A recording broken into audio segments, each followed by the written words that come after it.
So friends మొత్తానికి మేఘాలయ నుంచి నాగాలాండ్ రాజధాని కోహిమాకి అయితే వచ్చేసాం.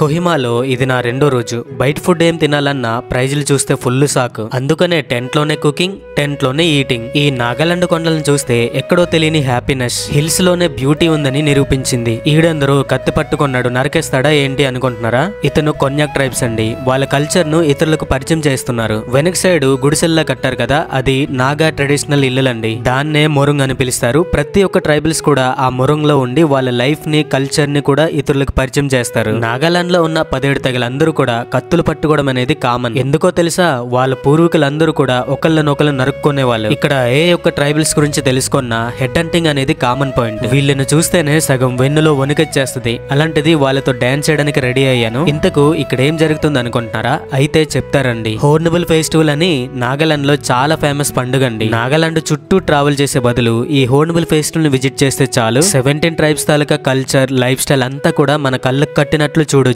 ఇక్కడ ఏది మిస్ కాదు. అంతా కొత్త కొత్త విషయాలు నేర్చుకోవచ్చు. వ్యవసాయం, చేతివృత్తులు, వాళ్ళు ధరించే దుస్తులు చాలా భిన్నంగా ఉంటాయి. మిస్ ఇండియా ఎవరో మీరు చూసే ఉంటారు. మరి మిస్ నాగాల్ ని చూసారా? ఇదిగోండి, చలిమంటను అగ్గి ముట్టిస్తున్నారు కదా, వీలే మిస్ నాగాల్ అన్నమాట. 10 రోజులు జరిగే ఈ ఉత్సవం చాలా అద్భుతంగా ఉంటుంది. ఖచ్చితంగా ఒక్కసారైనా ఈ ఫెస్టివల్ చూడడానికి ట్రై చేయండి. ఫుల్ వీడియో కావాలంటే మన ఛానల్ కింద ఉన్న లింక్ ను ఓపెన్ చేసి చూసేయండి. నచ్చితే లైక్ చేయండి, షేర్ చేయండి, సబ్స్క్రైబ్ చేసుకోండి.